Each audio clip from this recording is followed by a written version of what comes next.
大家好，欢迎来到文昭谈股论金。今天是2020年7月15号，星期三。昨天星期二，美国总统川普终于签署了那个香港自治法案。在当天的白宫新闻发布会上呢，他也是痛批中共和民主党候选人拜登。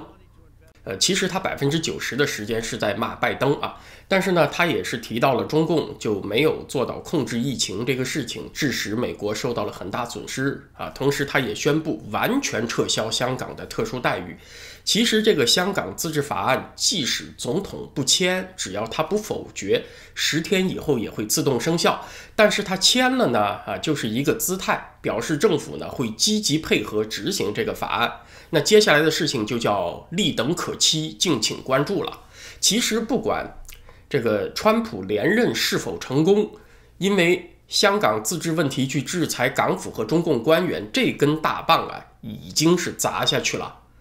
大家看2020年美国总统选举的投票日是在11月初，而这个法案是要求自它生效之日起的3个月内，也就是最迟到10月中旬，总统就要提交给国会第一份报告了就要列出被制裁的机构和个人的名单在这份报告提交的1年之内就必须得制裁这些人了这是确定的。在第一份报告提交之后的再30天到60天之内，也就是从现在开始算的3到5个月之内还得提交第2份名单，就是制裁哪些银行。那所有这些事情呢，到今天都是按部就班，高度确定了。所以川普相当于是正式给习近平下了战书了还有一个信号呢，也是大家需要注意的，就是美国总统经济顾问库德洛在7月13号星期一，他有那么一段对媒体的讲话，他的口风就有很大变化了。这个库德洛呢，他就说对中共是有一连串吐槽的清单，但是排在首位的就是中共在疫情这个事情上表现得非常糟糕，既不透明也不和国际合作。库德洛这个人呢，他是对川普的经济决策起主要影响力的人物，他算是目前美国政府当中的对华鸽派就是他态度比较温和，他是主张呢和中国达成贸易协议的也之前主张有一些耐心和妥协。他的口气转变呢，就说明了什么问题呢？说明川普团队里面的人意见已经高度一致了要抗中了。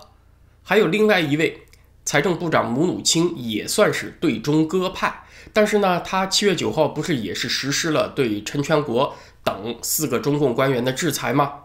所以你看姆努钦和库德洛这种人都变得强硬了，他就说明在川普政府内部已经没有鹰派和鸽派的分歧了全是鹰派了。那接下来就简单了就只剩下行动了。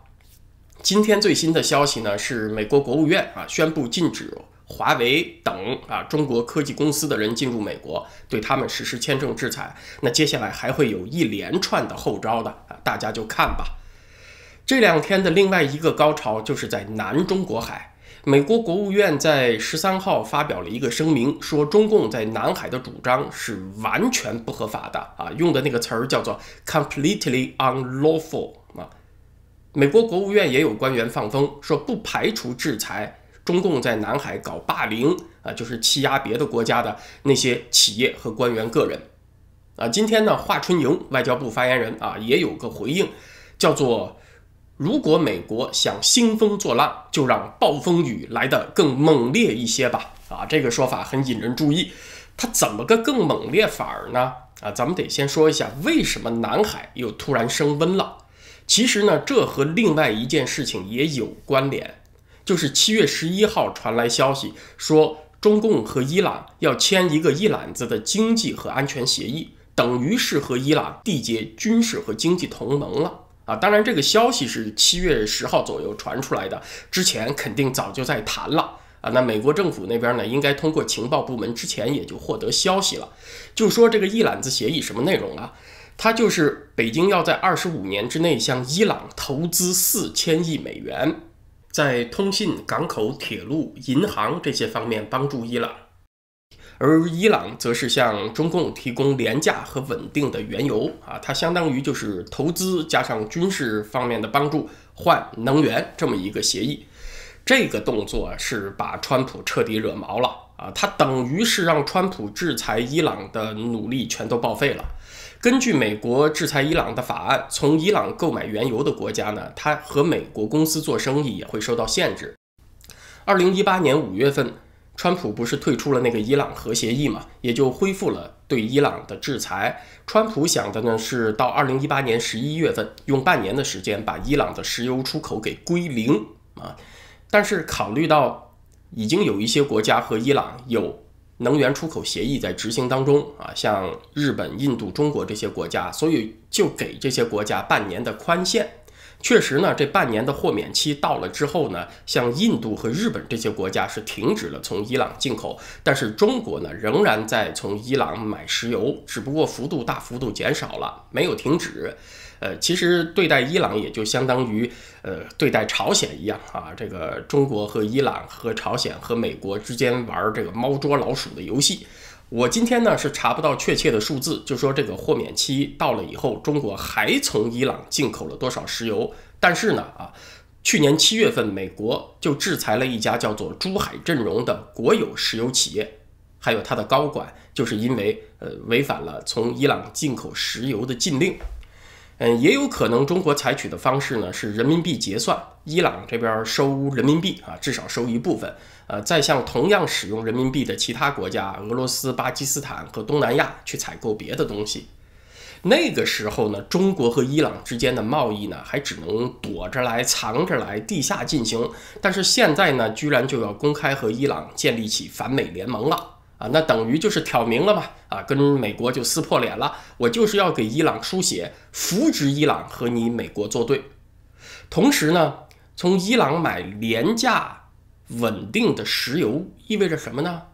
它也就意味着不打算完成中美贸易协议了嘛。中美贸易协议里面的很大一部分是从美国采购能源，所以呢，这相当于是给川普来了一个双报废，既让川普制裁伊朗的全部努力报废，同时呢又让中美贸易协议报废。那你说川普能不急吗？受了很大刺激，这是最近这几天川普大变脸的原因。刚才不是说这2天的热点是南海吗？这个中伊结盟和南海又有什么关系呢？有关系。要知道中东来的油轮呢，它的航线是要经过马六甲海峡，经过南中国海，再到中国的港口。如果中共这边增加了对伊朗石油的依赖，它必然就要更加强力的控制南海。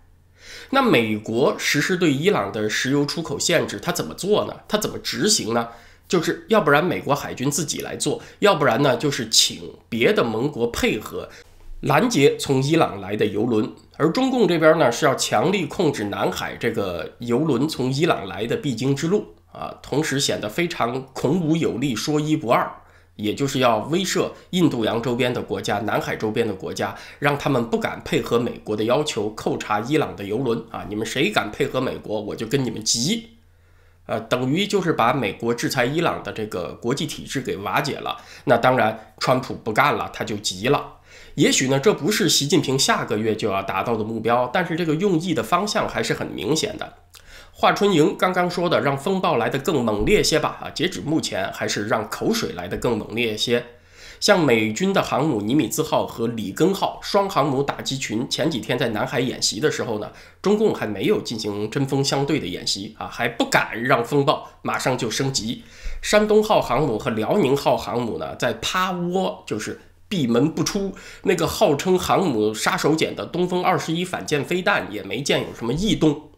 中共要是真的能把自己的航母开出来和美国人练一练，那还好了，那咱们就有好戏看了，就能看到这个航母对攻的高仿真的演习。你说自己人演习分成2波，一波扮演红军，一波扮演蓝军这种对抗太没意思，太假。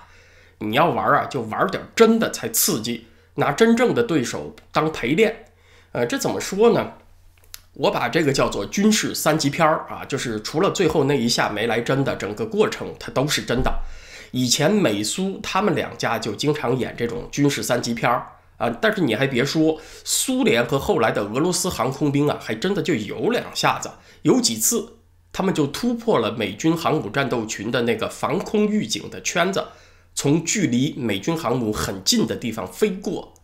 比较近的一回呢，就是2000年啊，当时美军航母战斗群小鹰号举行例行演练，就有几架俄罗斯的苏27战斗机和伊尔38侦察机绕开了美军的雷达监控，直接从小鹰号的头顶上飞过啊。那个时候要是飞行员摁下武器的按钮，那当然小鹰号就被击沉了。作为一个负责任的军迷啊，我其实非常希望华大妈所说的让暴风雨来得更猛烈些吧这句话成真啊！你真的就把辽宁号、山东号开出来和美军对练一下，把你的歼15战斗机也拿出来和美军的 F18大黄蜂对练一下啊！那个 F35现在还没有上航空母舰啊，只是上了美军的这个2栖登陆舰啊。总之你们俩就练一练，看看是美机从辽宁号头顶上呼啸而过，还是共机从美军航母里根号头顶上呼啸而过啊？这样才够带劲是吧？哎，可是人家华大妈不给这机会啊。咱们话说回来啊，这个联机抗美呢，是超出了我的想象啊，是超出了我预料的蠢。你说联俄抗美这招吧，还有点谱啊，连伊朗抗美那是一点谱都没有啊。伊朗它只是这个棋盘上分量相当轻的一颗棋子，你顶多呢就拿它当个卒子用啊，结果你非得把它当车马炮来用，那只能是自个儿作事儿啊！还没等美国人去扣查中国油轮啊，从伊朗来的油轮，你和美国海军有直接交火的风险，还不等这个事情发生啊，马上就有2个后果了。第一个呢，就是日本急了。本来呢，日本和美伊、中伊这个关系隔得很远，没他啥事儿。但是呢，现在就有他事儿了，因为中共一旦要保护中东的航线，去强势控制南中国海啊，那日本人也坐不住了啊。为啥呢？因为日本的能源生命线也是同样一条线呢，从印度洋经过马六甲海峡，经过南海这一条航线，那日本是绝不能容忍中共去强势控制南海，扼住了他的咽喉的。所以你看这边美国双航母战斗群演习完了不走啊，马上带着日本接着练，日本也要积极介入这个地区了。所以这个联伊抗美的第一个后果呀，就是加强了美日军事同盟，逼着人家日本海上自卫队也出现在南海了。第二个后果呢，就是不仅日本人坐不住，连英国人都坐不住了。本来呢，他们2家在南海这事上是打酱油的，现在也都要加入进来了。英国皇家海军伊丽莎白号航空母舰也要加入美日军演，来这边维护航行自由了啊！那你说这又干英国什么事儿呢？要知道英国对伊朗制裁的态度也是比较强硬的，去年还扣押了伊朗油轮呢。那中共这边购买伊朗的石油，让这个伊朗满血复活，他缓过劲儿来不去怼英国吗？而且那个伊朗的核计划也会得到经济资源进一步发展嘛，这对英国也是严重的威胁啊！所以英国现在也要加入。可是比起第3方面的影响呢，日本和英国现身南海还不算最严重的啊。第3方面的影响就是中俄关系受到波及。大家注意到那个新闻报道里面有一句话嘛，叫做从伊朗取得廉价稳定的石油供应啊，关键词廉价啊，和谁比呢？既和美国沙特比，也和俄罗斯比。连续很多年，俄罗斯都是中国的最大石油供应国。本来呢，中国由于经济不景气，对能源的需求都在下降啊，从伊朗增加石油的输入，那当然也就会影响到俄罗斯的份额。那你说普京能高兴吗？那你这不是推着普京去和川普改善关系吗？其实副作用里面还有一个，那就是中共和以色列的关系就算是完蛋了。目前在第一线和伊朗死磕的就是以色列啊，这个伊朗呢也是叫嚣着要把以色列从地图上抹去的，他俩势不两立。那北京帮助伊朗满血复活，那就是和以色列作对，对以色列是直接的威胁。那以色列呢，又是中共从西方获得军事技术的一个重要中转站，那现在这条路也算断了。所以我就不知道是谁出的这种馊主意啊，连伊朗抗美啊，你这先没看着什么效益呢，廉价石油都还先没来呢，和英国和日本和以色列的关系就恶化了啊。这个华大妈所说的让暴风雨来得更猛烈些吧，是在说自个儿吧啊，得应验在自个儿头上，这么作呀，不死都没有天理。那这个暴风雨来得更猛烈些，它指的是什么实质动作呢？如果说真要有点实质动作，大概指的就是划设南海防空识别区了。这个事情已经酝酿了很久。中共在美济礁、主碧礁那几个地方建大规模的人工岛，也是为这个事情做准备。那现在呢，就看习近平有没有胆子去实施了。目前呢，确实是这个形势很紧张。今天的时事话题咱们就聊到这儿。明天在会员网站上，我想谈一个话题，就是如何评价美国前总统里根对苏联实施的经济战。这个经济战呢，既包括外贸，也包括投资，也包括这个技术出口的限制，它是对苏总体战略里的重要组成部分。其实呢，这个事儿说起来很热闹啊，若干年以后你盘点它的实际成果呢，不能说很成功。在执行的过程中，其实也不顺利，也遇到了被盟友拆台这种窘境。但是最后，它还是对于瓦解苏联起到了重要作用。那是为什么呢？它是怎么起到作用的呢？我最近是看了一些这方面的论文，所以明天呢，想在会员网站文招.ca 上谈谈这方面的感想。它对于我们分析当前的时事也很有参考作用。另外提一句，我在油管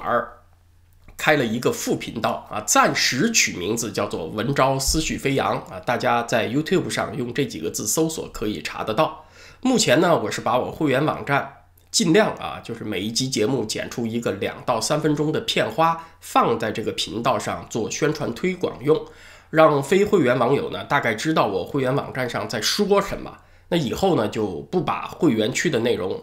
整个免费放到油管上了。也许以后在这个副频道，我还会做一些什么生活类的，讲稀奇故事之类的小视频所以有兴趣的网友呢，也请订阅，我会不时的放一些时事以外的小视频在那个频道上面。